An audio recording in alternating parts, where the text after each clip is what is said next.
Welcome into another Facts Not Feelings. Oh my goodness, everyone.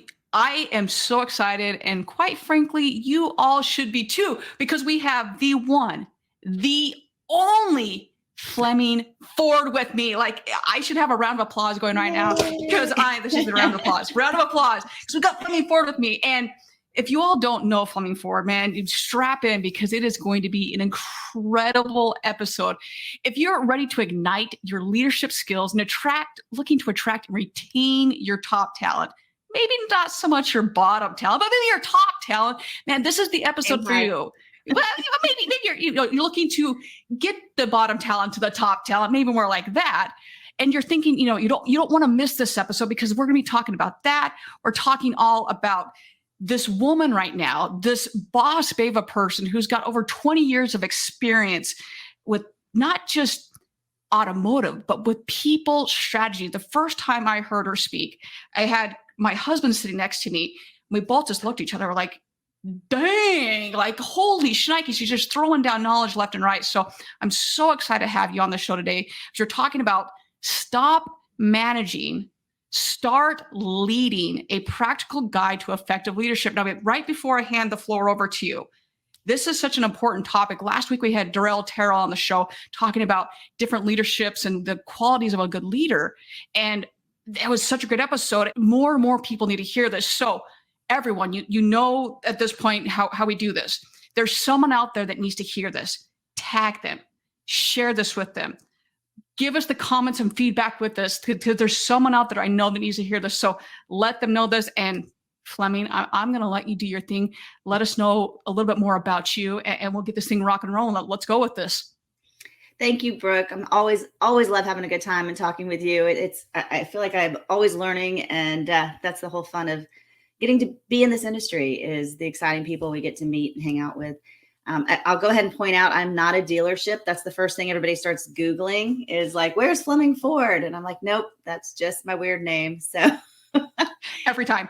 Yeah. So that is how I ended up in automotive, though. I think every GM I called, I thought I was doing a dealer trade, and I'd be like, hey, having a problem with turnover, which was pretty much 100% of them. So have a lot of experience, kind of working on talent strategies, and how do we get the best talent is probably one of the big issues facing dealerships, and frankly, everybody in these coming years, is where are we going to get the best and brightest and the skilled with the best attitude, and how are we going to keep them engaged and loyal to our organization? So excited to dive into that today. Oh, it's just such a needed topic. If someone has just recently jumped into the auto industry in the last, we'll say 18 months, a little bit different than what the normal industry is. So trying to then say, okay, now let's refocus a little bit of staying with how not only the culture, but what the industry is very, very key. So how can businesses, let's just jump right into this. How can businesses attract and retain top talent in today's market? And what role does leadership play in this process? And I'm going to jump to the back end of that, retention, because it's a real concern of mine for my leaders that I work with. And I work with a lot of GMs. I'm an executive coach. So I do a lot of, hey, what's going on? What's the struggles? And the thing that I'm really concerned about coming up is, how do we go from this wave of like luxury clothes with big gross, and everybody's a salesperson, even if they've never been a salesperson, because there just wasn't inventory. And I think as leaders, we have to really kind of wrap our heads around, how are we going to navigate that it's going to be a more challenging job? It's possibly going to pay less, and they're possibly going to have to work more hours, and they may not have the skill sets to handle emotionally rejection, the no's that come all day, customers, not just, we have to actually call them and return phone calls. We have to treat them well. We can't just be like, take it or leave it. This is a huge skills gap. And my concern is, what if all of a sudden they start running up against these obstacles or these barriers that they're not equipped for, and they just decide to walk out the door? And that's a big one. Bankrupting our talent that's on the floor or even in the back, because they're just not prepared emotionally or skill-wise to navigate the next era of automotive. So how do we as leaders get them back engaged, make sure that they are excited, enthusiastic, and also prepared to kind of run the course of what will be more challenging?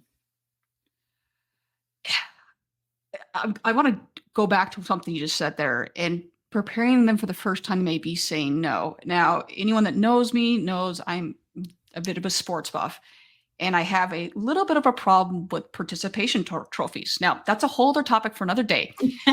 But with that, one of the problems with that I personally have with that is the first time someone is being told is when they're in the workplace. So now you have the first time that if they've just, they're newer to this, they're like, oh my gosh, what? They're telling me no? Like, what is this? And so that's such a valid point that you're bringing up, that all of a sudden, wait. They can just go down the street and get another car. Like, whoa. They haven't been able to do that for a while. Like, now they can. Or our talent is walking away because they now have an opportunity. Now, I understand that was 2020. We saw a lot of this. Like, people are just walking out, but then they started coming back. Right. So that's a really, really key point that you just brought up. And I'm really glad that you brought that up, because it is. I mean, we are seeing this. And there was it was like the 1st of February, I had numerous people. You saw a lot of job layoffs, I had numerous people reach out and just saying, hey, who do you know that's hiring? And there was the brief moment I go, if you would have asked me 3 weeks ago, I would have said this many people. And I had to go back to my contacts and say, okay, who is still hiring? And then from there, what is it that you really want? Like, what is your game plan here? Where do you want to go? So really, really good points there. So what are some common challenges then that leaders are facing when building those high performing teams, and how can they overcome those challenges? I think it's going to take a much different leadership mindset than we've had in the past. It's going to take a lot more growth nurturing time spent dealing with mental health issues, making sure people have the coping skills. What's interesting about this younger generation, which is what I'm assuming you're referring to in terms of trophies, is they haven't learned the art of coping with disappointment, coping with not being rewarded, coping with not getting their way. It doesn't mean they're not hard workers, but what I think the opportunity is for leaders is to teach them now some of these coping skills. How do we handle these rejections? How do we have the mindsets? How do we have the wherewithal to bounce back? Because it's a very black and white. I always say they're kind of avoiding conflict. And working in automotive and working with customers is a lot of conflict. I mean, nice conflict if you do it well, but being comfortable that a customer's naturally been taught over the years, except for the last couple, to negotiate with us, to fight back, to push back, to say no, even if they don't want it. That it's a trust issue. But working and coaching and working alongside, especially the younger generation, or frankly, anybody who's new to the industry, how do they deal with that? That's what your leadership role is now. How are you going to teach them mentally, emotionally, and skillfully to handle these no's and rejection? Because this generation basically sees it as black or white, which is why they're like, I want your job now, black or white. Right? I want a raise, 100% raise now. And so the better we are at not kind of reacting to them, but helping walk them through, okay, I see why you want that. And I can see how we can get you there. But here's the reality. And let's talk about what that means. And so there's a lot more time and care that managers are. And I know everybody's like, why? I didn't have to go through that. I'm like, get over that. Get over it. I don't care what you had to do 20 years ago, 5 years ago. It's a different leader that's going to win now. And so to me, one of the best skills is going to be, can you acquire talent and can you keep talent? And the rest we can teach them. But if you're not getting the competitive advantage of having the best team, having A players, having a culture of A players, the customer feels it, your next candidate feels it. It just kind of keeps continuing on the wheel. So some of it is going to be reteaching a whole generation of participant awards, what it's like to go through things that don't work, or you're not getting rewarded for showing up to work. And I say, make a big deal when they show up. Yay, Brooke, you made it. On time. Good job. Yeah, good job. But this is a generation that wants more than a paycheck. And frankly, they can get a paycheck everywhere. Mm-hmm. So what's your value proposition as a leader? Why do I want to work for you? Why am I going to grow with you? Why can I trust you? My favorite quote is like John Maxwell: nobody cares how much you know till they know how much you care. Yes. I love that quote. I think as leaders in this industry, we don't like to show how much we care. It's not kind of the cool part of our image. And so how do we break the old model of we're tough and do what I say and command and control, and move into this model of, you know what, Brooke, I really care about you. I see your potential. Here's how I'm going to help you grow to maximize yourself. How do you make those connections in a way that, makes candidates feel like they're safe and they can make some mistakes, and that they can also have your support should they go through some of these not winnings of trophies? Man, there's so much to unpack there, like so much to unpack. And it's so true. Having the ability to be fluid and say, okay, I've got a 75-year-old or a 65-year-old, a 40-year-old, and a 19-year-old is so vital to a successful business. Being able to say, okay, this person is going to react this way, this person is going to be able to react this way, and I'm always going to revert back to sports. And you look at any college, especially basketball, and know that, okay, it went from we're going to go 4 years of college to we're going to go one and done. Okay, Okay. that was insanely difficult. How you coach those players is very different. But if they just say, no, not going to do it. My kids have to stay 4 years. Well, I'm sorry, then you're not going to have a winning team. And how you coach those players. I'll never forget, I was working with a store many years ago, and they just go, we don't even know how to relate to age from age to age. I go, you better learn real quickly. Better figure that out. Yeah. Because you're going to go out of business real quick. Like, because if you can't hire age gap from here to here, then you're not going to be able to sell from age gap here to here. You got to figure that out. And I'm glad that you realize that, and you're aware enough to know that you can't, but don't say can't, because right now it's just a stumbling block for you. You'll figure it out, and I'm here to help you. But it's so important that you do figure it out. So that brings me to my next question of creating that culture of inclusivity and diversity and all the benefits. I was on your site, and there is just stat after stat after stat of when you do open your arms to diversity and inclusivity, how the numbers just skyrocket for everything. So talk a little bit about that. Well, I'm glad you kind of pointed out one of the more obvious, people think diversity, inclusivity, and they're think we're going all right down the path, race, gender, diversity is really just having different backgrounds, different expectations, different life experiences, which, to your point, is sometimes age, right? So if your culture can only deal with these certain ages, then you're limiting your talent pool. You're limiting your ideas. You're limiting the innovation that could come into your store. If you're not being inclusive of different genders, of different types of people, of different, what your community looks like, your customers feel it.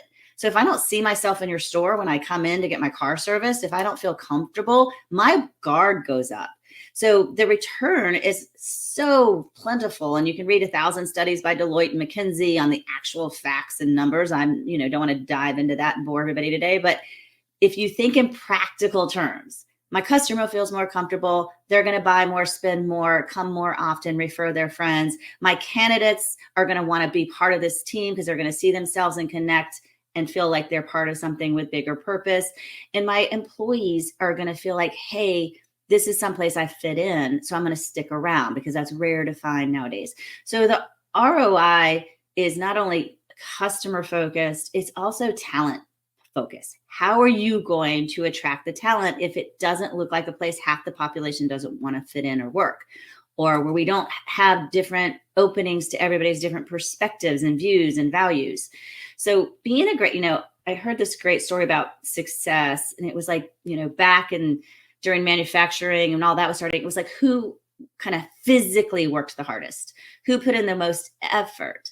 Then success, kind of in the 90s and in that era, was really about who mentally worked the hardest, who had the brightest, strongest strategies, ideas to see companies through. Now they're saying it's the people who have the most heart. The people who get people are going to be who are most successful, because, once the inventory and the chip shortage is gone, we still have a people shortage. And the people who get people, who can create cultures and workplaces that people love to work, and to your point, who can connect to each individual, who can find common ground, who can find common interests, who can find common goals and align those to the company, that's where you have to be really strong and effective. I think the problem in automotive is we get too busy doing the work instead of doing the leading. So I'm really comfortable jumping back on the desk. I'm really comfortable jumping back, to handle a customer problem. And instead of taking back and coaching and teaching my team and working with them on all these upcoming issues or concerns or skills they need, I'm jumping in and saving the day. Oh yeah. So we're overwhelmed. We're overstressed. We feel like, how do I have any more time to get to know each of these individuals on my team? Like, I get why it's overwhelming. So I know you said you weren't going to get too far into facts. I'm just going to throw a couple of stats down here on, and once again, going back to when we say diversity and inclusivity, it's please think broader than Right. one thing that your mind's automatically going to go to. This is all inclusive. Companies that embrace diversity, equity, and inclusion are 8 times more likely to achieve better business outcomes. Companies in the top quartile for gender diversity are 21% more likely to outperform on profitability.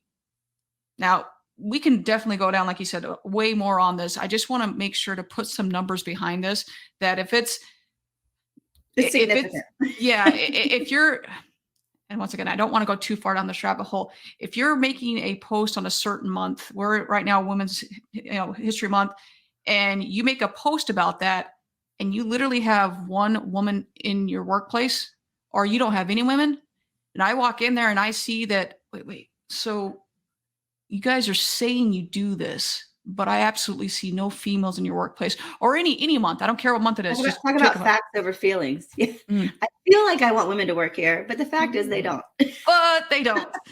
We had Katie Mears on a couple weeks ago, and we were talking all about, female catering the female, Yeah. the customer, her experience.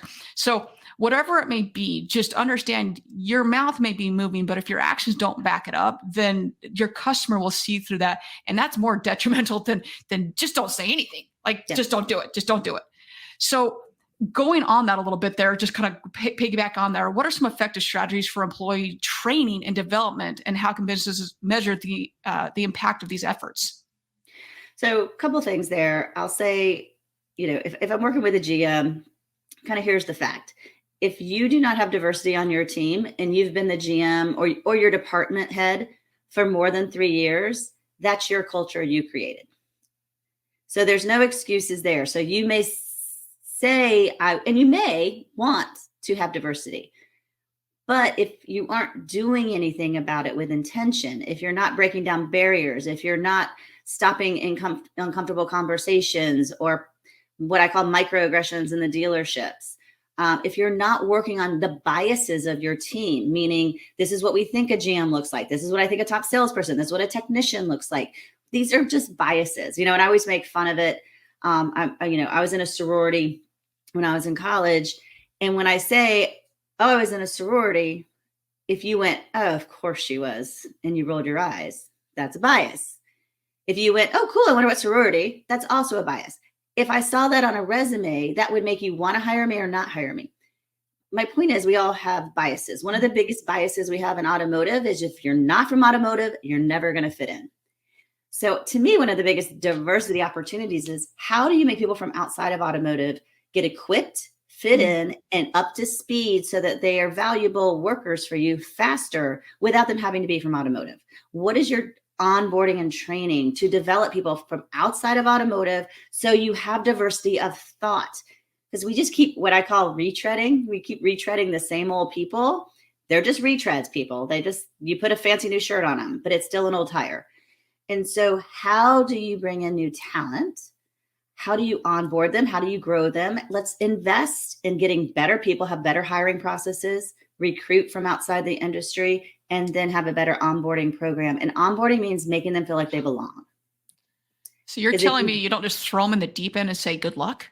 No, my other favorite one is, let's hire 10 people and see which one works out. Like, oh my gosh, like, I'm like, so that sends such a bad message to your whole team. They're not inclusive or try to help because they're like, this place sucks. I don't know why you came work here. And it's just this revolving door of people that we've gotten really okay with. And it just sends terrible messages to not only the candidates, the customers, but how about our real loyal employees that are like, oh, they did it again. Yep. Or promote the ones that are doing so well. We're going to add more to your plate because you do good. You do a great job. But the ones that are horrible, we're going to promote you. What? What are Or we we're going to doing? tolerate your really poor and toxic behavior. That's the worst you can do for a good employee, man. Oh, Yeah. nothing kills a good employee than watching you tolerate a bad one. That's one of my favorite quotes, by the way. Yes. And you look and say, and I'm going to screw up the fact here. I was this is years ago, and it was something about Taco Bell. And okay, a taco, right? A burrito taco, whatever. And the amount of training they go to just to learn how to make a freaking taco. And it's like, okay, how we all make Taco Tuesdays, like it doesn't take much, right? But they go through, it's like 36, it's like a ton of training, of training. But yet to sell a car, to go through all these trainings, and it's like, just figure it out. You'll figure it out. Go sit on that computer and figure it out. Memorize the steps to the sale, you're good. Yeah, you're good to go. But yet Taco Bell, that taco is 99 cents, you're going to go to like 6 months of training. I was like, are you kidding me? Now, I don't quote me on the amount of time it is, but it's a very extensive amount of time for that. I was really blown away by that. I was like, wow, that is pretty crazy. But I mean, you look at like a Chick-fil-A or insert any of these other companies that we all look to say, okay, their process, my pleasure, all those things that are so, the gold standard, if you will. But it's very, very true. There's a reason why they're not looking for someone to round peg, square hole. They're saying you have to fit our process, or thank you, but no, thank you. Well, and I think for so long, we've put too much on the manager's plate. So who is going to train and coach and develop? And frankly, we're a little territorial about our power. If I teach you how to do it, then you won't need me. Well, I'm here to break the really good news. Leadership talent, having real leadership skills is the rarity in our industry, not that you know how to desk a deal or that you know how to, how to change the tire. Like, there you go. It's not the skill set that's needed and required anymore that you can do the job.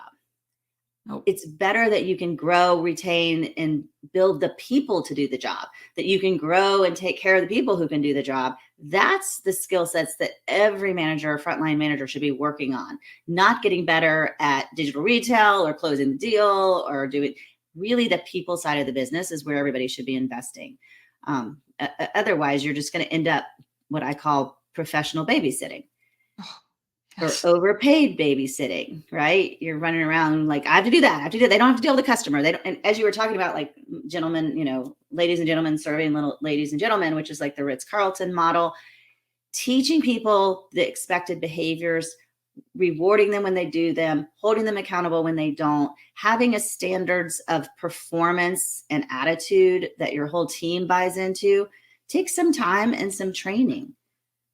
But It's so impactful to the end result of the customer experience and the referrals you get because of the experience they had in your stores and the referrals of employees because, hey, you're going to fit in here. You're going to like working here. Why don't you come work at ABC dealership? Yes. That's where the power starts to really kind of self succeed. And without the numbers will back, especially with a female, is that we will always pay more for if we know that we are taken care of, that the experience is there. Or you feel comfortable. Yeah. How about not even being taken care of? I just want to feel comfortable. Exactly. Yes. And I'll share the story. Like I have 2 daughters, which is why I kind of dived into this diverse. I've always worked in culture and leadership, which it all aligns. At the end of the day, diversity and inclusion is just about being good to people, listening to their values, listening to their opinions, using them, respecting them. Treat everybody like that. I don't care, everyone should be treated with that. But I have 2 daughters. They're 6 months apart in age. So if you can do the math, they're not both mine. But they were turning 16. So we gave them each a budget to research and find the cars they wanted. And because we thought they needed to learn how to do all that. And we went to 2 dealerships, the first 2 cars that they had found, walked in and basically got the point covered with men that don't look like them, do not relate to them, have never bothered to learn to relate to them. Not to say they can't, but it was such a horrible experience when my daughters are trying to, they love shopping. So to them, This is a very exciting and should be a very Should be. memorable event. It Should. should be something they remember forever. So we left there, we go to the second place. Not only did the gentleman not get to us, they're behind me going, no, mommy, I do not want to talk to them. So frustrating, man. So when I talk about like, we're concerned about automotive and the future of the retail stores. Yes, everybody wants to go buy a car. Yes, we want to go drive it and experience it. We like shopping. We're shoppers. Yeah. But if you're making me so uncomfortable that it's no longer a joyous experience, then I'm going to buy it online. Yeah. And so people skills, and getting really good at adapting your leadership skills to help address those people skills. So you have the best people who can deliver to the best people. You know, it to me is where we should be investing our time and energy in our leaders. And also with that is having both, because you can have males and females on your showroom floor. Sure. And knowing that if there's a female, most likely statistically you'll feel more comfortable. That there's numerous stats and studies on this, that you'll feel more comfortable with that female, male and female, going to the female consultant. Lots of stats on this. And just knowing, okay, when someone goes onto your showroom floor, how many females are there? Do you have females on your staff for that? In everything, looking at your showroom floor right now, is there diversity? Are all those things there? Because if there's not, you're losing sales. You are losing money. 100% sure. This is what they'll say. But I've hired females. They just didn't work out. And why do you think that is? Thank you. So that's where you have to really deep dive into where were the barriers? Where was there not a feeling of comfort and connection? Where did they not feel like they were part? Most of them will say, I didn't see a future for myself.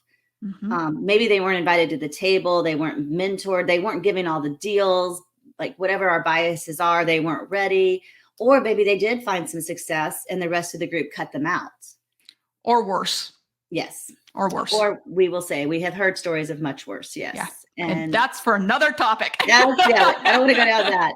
Let's go on the positive side of this. Yeah. Yes. But I think as the leader, especially as the GM or the GSM or the fixed ops director, if you're hiring women and they're not sticking, you better be doing some exit interviews on why, where they were treated. And then you've got to get really comfortable handling kind of conflict and having some difficult conversations with team members.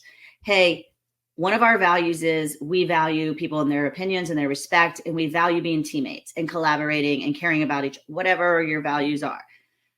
When you say this or act like this, it affects the rest of the team like this. And here's what the impact is.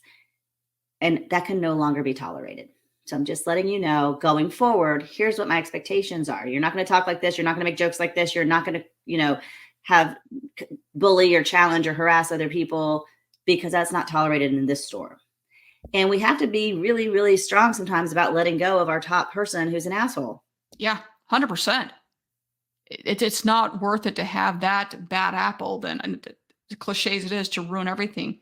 And I will say with the exit interview is how many, I'll ask you, and how many of you do you see that, one, actually have an exit interview process, and two, if they do have it, actually act on it, versus I'm checking a box because I have to do this, but I'm really not going to do anything with it? Both. I think a lot of people will say, oh, it's too hard to do. Nobody, we throw it out there. We don't get any feedback. If I'm really struggling in an area, I'm the type of person who wants to dive into it. And to me, it's like, own the facts. What are the facts? So I might have to call Brooke and be like, Brooke, I'm really sorry you left. I'd love, to kind of keep an open conversation going, but can you help me out here? Because, we continue to lose women, or we continue to have a lot of turnover. What's one thing you would change if you were me? And I think that's such a powerful question as a leader. What's one thing I could do differently? What's one thing you would say to me if you were me? What would you do? And being a little bit vulnerable that we don't have all the answers, because you will learn so much with your own vulnerability of asking for help. And you sometimes we do what I call executive listening sessions, where we might get a focus group of women together, or just a focus group of maybe generations if we're having generational turnover. And we really kind of like have the execs just listen in as we talk through what are there. Sometimes when we are the leader, we don't really know the day-to-day challenges or the day-to-day barriers or obstacles for different people being successful in an organization. And there can be a very big culture of protecting the way it was that acts up when people who are different come in and find success. Yeah. That you may not be aware of. So exit interviews will bring out, I think, more truth than actual employee surveys. And I love an employee survey because we'll still pick up information there. And I can go to town and come up with a game plan with an employee survey result, but exit surveys are probably where more harsh truth comes up because they don't have anything to lose. I would agree. Yeah. Because plus employee surveys to me, at least from my experience, is I never trusted that my information was confidential. With the exit survey, I was like, oh, either I'm gone now. So I don't care anyways. Like whether you do anything or not, it's not going to, it has no bearing on me. I hope that you do to help other people. But as an employee survey, I never felt that I could be 100% honest because I would somehow come back to hurt me. So I agree. Think you're like so on point there. I think there's two things there. First off, I love that you said, well, nothing's going to change. So if people feel like you're asking their opinion, but you really don't care, then they're not going to bother with their time, right? It's like a waste of time. And second, I do think what you do with the results the first time really indicates who will give their honest opinion the next time. And using a third party, don't do your own surveys. I know it's cheaper, but it's that third party anonymity that protects the employee from the employer. And, and I've worked in survey companies before, and, they'll call and be like, well, I'm just going to fire the whole sales team because they gave me a bad result. And we're like, whoa. That's not what this was for. So talking about coping skills, I think I have to teach a lot of GMs coping skills with the bad news from employee surveys. Or like I literally have seen companies that have like taken the horrible scores and they're like, screw it. Yeah. They're like, don't worry about it. Yep. Put it in Move that on. desk. Yep. Yeah. Don't worry about it. 5 stars. Wait, didn't you get negative stars? Nope. 10 stars. Now it's 10 stars. Okay. Let's go with it. 10 out of 5. So when you said, I know we kind of got off track, but like a retention strategy, ask your people's opinions, do something with it, and get really thick skin, just like we had to all learn to be thick skinned about rejection. Get thick skinned as a leader. You don't know it all. I promise you. It's a journey that's constantly evolving. And frankly, what worked 3 years ago, 5 years ago doesn't work right now. So if you're not on a journey of kind of always being more aware of yourself, self-assessing, learning how you can be better, letting your people be part of that. I mean, and and I know, I get to go visit a lot of great leaders and cultures because I get to go study why they work. And it's always this humble leader who puts his people in front of himself or herself, learns how to be better, and has courage to do something about it. And to just pretend, like I always say, if you think you're fooling your employees by not telling them what the survey says, they already all know what the survey is. Oh yeah, they know 100%. Right. So they're like, oh wait, we won best blah blah blah. That's funny. Yeah. How did we win that? Or like, yeah, that's why I work here. We're the best. Yeah. And I'm always like, the power in Glassdoor. This is also one of my other favorites. I'm like, if you're getting ghosted, either candidates aren't showing up for the interview, or they're not showing up for the first day, or they're leaving midday, go look at your Glassdoor reviews. Oh, yeah. That's what people look at now. They're not, they might be all happy and excited when they leave you after the interview. And then when they go back and check what people say, Glassdoor is where they tell what it's really like to work for you and your company. Mm-hmm. And when it says this is a horrible place, I'm sure none of your listeners. Oh, never. Nobody would ever say that. But let's say other companies, for example. That's why they're not coming back after you've kind of made this connection. So the reality can no longer be hidden. The reality can no longer be covered up, lipstick on a pig. it's out there for everybody to read. So you got to get really authentic about making change. You got to get really authentic about the culture and type of leader you want to be. And that takes a lot of time and effort. I always say it's like working out. It doesn't happen overnight. It's like you get slowly stronger. You get better players. You work on, and I love sports as this analogy. Your job as the coach is to put them through the practice rings over and over and over until it becomes really natural. And all those things do not show up in a month. And we're on this month to month winning cycle. So working and allocating enough time towards the long game is kind of, I think, where we struggle. I love that. And we're so trained on the 30-month cycle and that things need to be instantaneous and this instantaneous win. And it's not like that at all. And so as we talk all about leadership and training, and sometimes you just have that employee that they might not be the top performing employee and the top performing salesperson, but you just see these valuable skill sets. And too often it's either, well, just move over to the BDC, move over. What?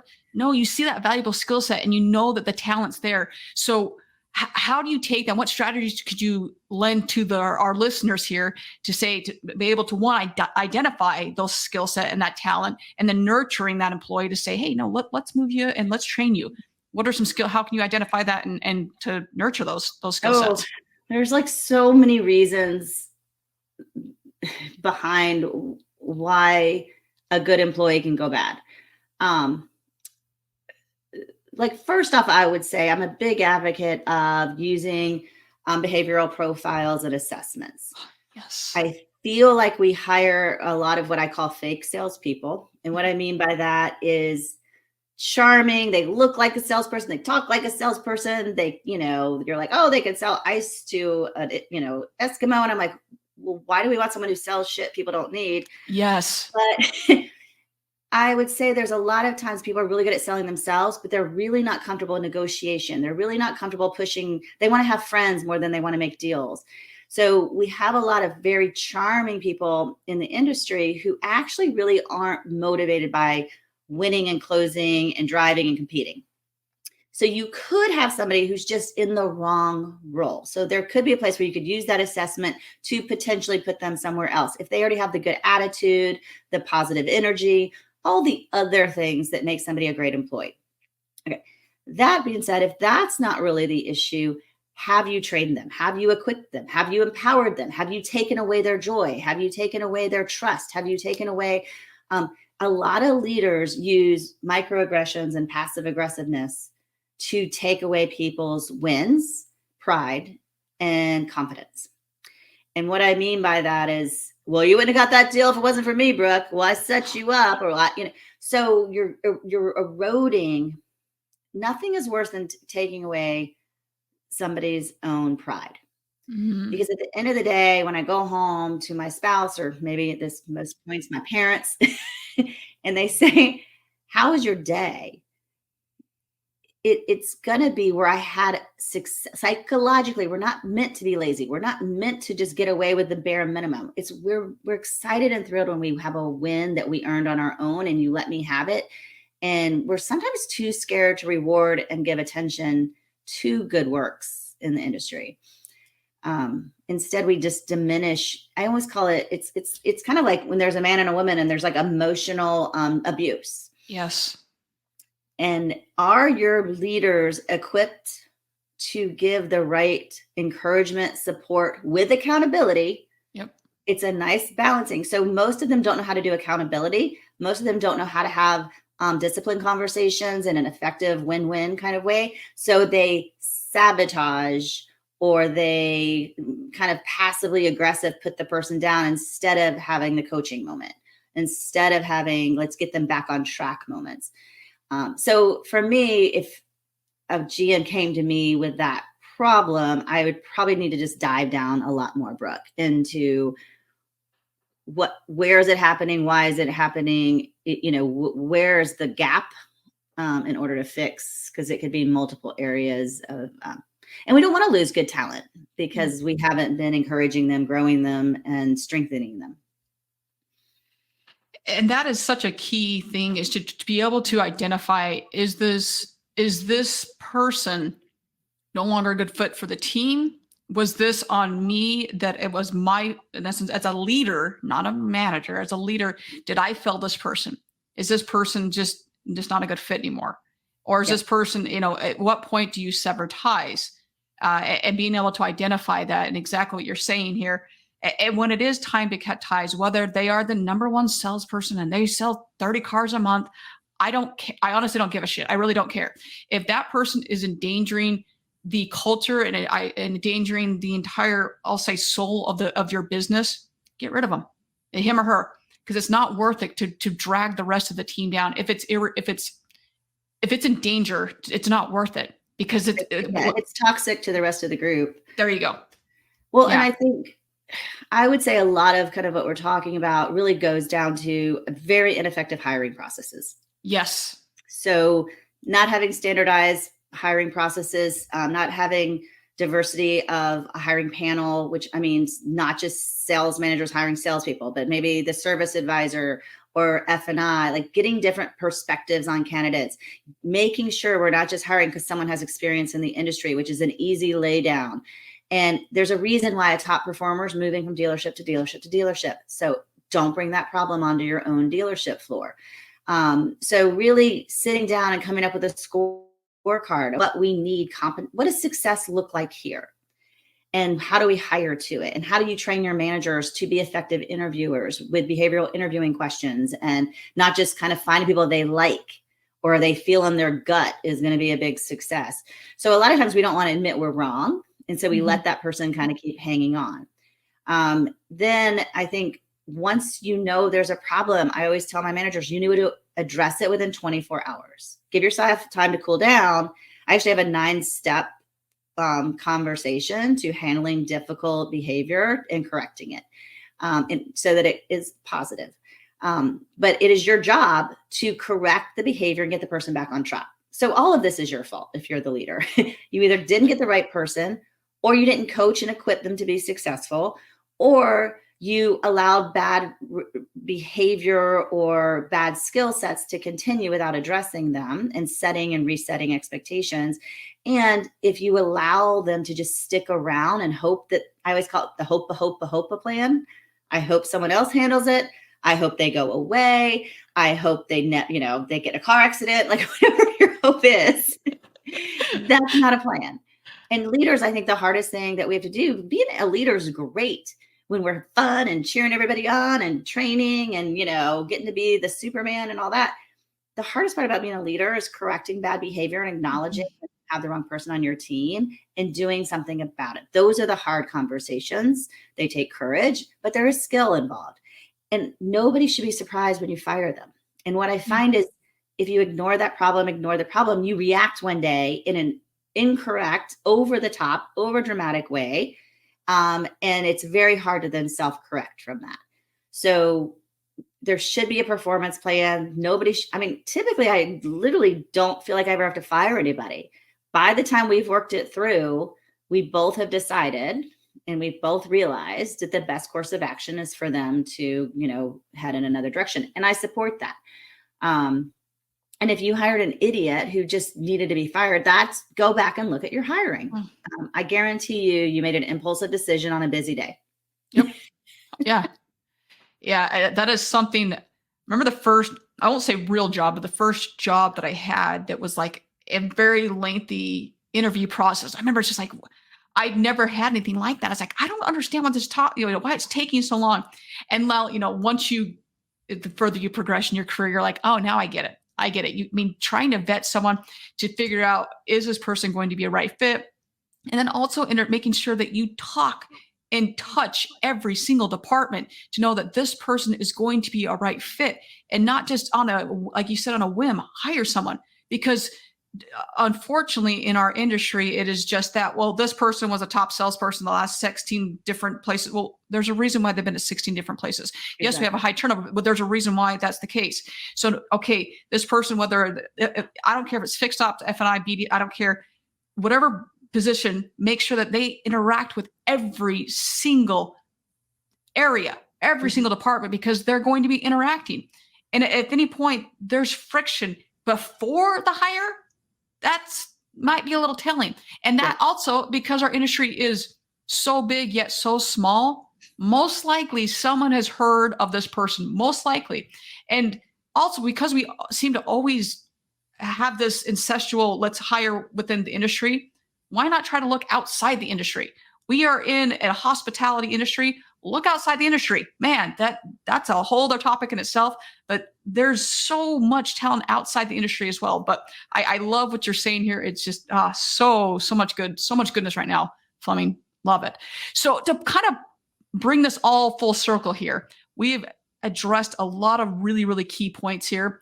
What would be, as people are listening here, one or two key takeaways from all of the stop managing, start leading topics that we've covered today? I mean, I think the number one thing that people really need to recognize is that leadership is a skill. It's not a natural talent. So that means you may have one or two tools in your toolkit, but as the world becomes more complex, as your workforce becomes more complex, as the talent pool turns into a talent puddle, you need a whole plethora of different types of tools in order to lead effectively. And so that is not something you're just like you needed to learn to sell, you needed to learn to, change a transmission, just as you needed to learn skills in each of those roles. You have a new role now, and it's the role of leading people. So you better get the skills or it's going to wear you out. It's going to exhaust you. It's going to frustrate you. It's going to make a miserable existence for yourself. So invest in yourself and realize these are skill sets. There's techniques, there's strategies, there's playbooks, there's ways that you can deal with almost any of these situations that helps you sleep at night, hit your goals without you killing yourself. And I think it's frustrating for managers. So I don't want to beat everybody up. We talked about a lot of things and we didn't even touch on a lot of things about being a leader. So to me, there are solutions and there's trainers and there's coaches out there that can really help elevate your leadership skills and also help you have a more well-rounded life. Amen to that. And just as you just said, with that, you've got to keep up on educating as well. Just as you got to be certified in all these different things, leadership is a skill that needs to be continued to be honed and educated and everything, just like everything else. So I love everything about that. So with that, we are going to jump into the lightning round with Fleming Ford here. So Fleming, for all those that are obviously watching right now, your personalized link is up here on how they can get in contact with you. For those that are listening, how can they get in contact with you? Definitely on LinkedIn, Fleming Ford, easy to connect with me there. And also, feel happy to reach out, email. My email's fleming@cultureignited.com. And happy to talk with anybody about, executive coaching or trainers that I know that I can recommend into the store. I think it's a huge opportunity to grow your capacity as a dealership if you grow your capacity of your leadership team. That's it. Okay, fantastic. And as you can tell, she's just a wealth of knowledge when it comes to this and coming into a store and helping with that culture to train, whether obviously everything starts at the top, right? So this is someone that you don't want to miss out on this on Fleming here. So Fleming, let's jump into some of these fun-filled lightning questions here. What is your favorite thing to do outside of work? Favorite hobby? I was going to say if happy hour was a hobby. Oh, but it is to me. Hell yeah. You don't know what's in this, Fleming. You don't know. I was looking at that question. I'm like, wow, what do I do the most of? No, well, it's funny. So I live at the beach and everyone here drinks from they're all on vacation. So it's basically, for some reason, at some point, last year, my husband and I, why are we drinking at lunchtime? We're 5 o'clock somewhere. That's why. So anyway, we've had to learn some boundaries of don't hang out with the tourist. But there's a tremendous amount of bars here. So it's a walk outside and, happy hour somewhere. Yeah. That might be the best answer I've ever received on that question. So winner to Fleming. Embarrassing, but the truth. I'll take it. All right. Are you, remind me, are you a wine drinker? Significantly, yes, wine, red wine, yeah. By a long Why I'm, shot. why I'm sad. Pash moved his event from Napa. Yeah, he's like, I know. no. I know. I'm like, this is going to be really different this year. Like, I'm not really sure what to expect. You know, I did his opening keynote one year, and it was after he did a wine luncheon. And I was like, if Yes. everyone could drink wine before I speak for the rest of my life, I will be so happy, because they all thought I was so funny. Was that the one 2 years ago? Yeah. Yes. I was like, this is amazing. Oh, so I'm going to ask what your favorite vacation spot is, but it might be home at this point. I'm not sure. Right now it's spring break and spring training. So I can't leave my home right now. So there's that. Now we already covered Napa. My husband and I say that's if we could go back, and like, it's the only place we go back to regularly, that because I don't like to go back to the same places. But every vineyard's a different experience. So and we're pretty big on Europe. We're like big cross the pond kind of folks. We like to feel like we have no idea what we're talking about everywhere we go. There you go. I usually don't know what I'm talking about anyway, so Exactly. that works. You just have an excuse over there. Yeah. There you go. Awesome. All right. Obviously, the name of the show is Facts, Not Feelings. So whether it be in personal or business, what are you constantly trying to have to distinguish facts from feelings? I was thinking about this. One of the probably most coaching moments that my managers love, or for some reason is more life-changing, is called transactional analysis. And it's when you move from a conversation from your emotions, whether it's I don't know if you've ever, it's kind of when you studied the adult ego states and all those when you were in high school, but it's when you move a conversation from the emotions to the facts, things can really move forward.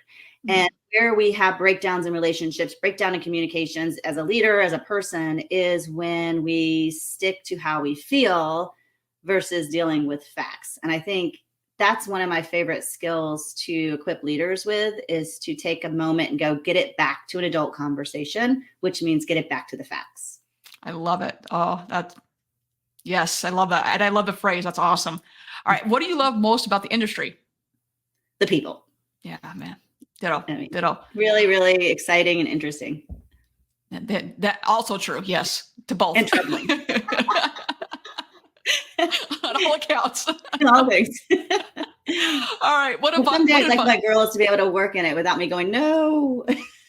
Man, it would be really, I don't know if I could ever get out of the industry for a lot of reasons. One, I have a sailor's mouth, and there's not a lot of other industries that I could use with his mouth. You'd be surprised. You'd be surprised what happens in boardrooms. Yeah. True. Construction as well. I think boardrooms, construction. Yeah. So. Now my husband's in corporate America, and I get around that exec team and I'm like, what? You're like, actually, I'm okay. They just cover it up well when they're in front of the investors. Yeah, because as long as I've got a tie on, apparently I can say whatever the hell I want to say. Okay, we're good. All right. What advice would you give your younger self? Be bold. I think you always trespass into what you'd like to do and talk yourself out of it. And I think that feeling is, whether it leads to what you want or the outcome, I think being true and authentic and bold would get you where you wanted to go faster. Amen.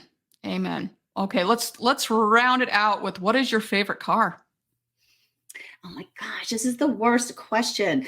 Okay, so I thought about coming up with a real answer, and now I'm going to be super honest, because I talked about being vulnerable. I know nothing about cars. That's okay. Like, my husband is a fanatic, like watches all the car shows. And I'll be at different manufacturers, and I'll send him pictures of the new, car. And he's like, what is that? I'm like, I don't know. And he's like, you're such an idiot. You work in automotive and you have no interest in cars. And I'm like, yeah, because it's not a car business. It's a people business. But see, that's a good answer though. I'll take it. All right. Okay. Maybe we'll end with, if you could have lunch with one person, okay. Since it is a people business, if you could have lunch with one person, who is it going to be? I think right now, Simon Sinek. Oh, nice. I just feel like I could choice. Do a whole, really long lunch, just picking his brain. I love that answer. I've never had that answer. I like it. All right. Well, Fleming, thank you so much. It has been such a pleasure to have you on the show. I so appreciate it. And everyone, as always, find a way to serve today. It does not matter if it is a grand gesture or something as simple as opening a car door or some way to help someone and serve your fellow neighbor, your coworker, or a family member today. But find some way to help someone and ease their burden today. And with that, everyone, we will see everyone next week.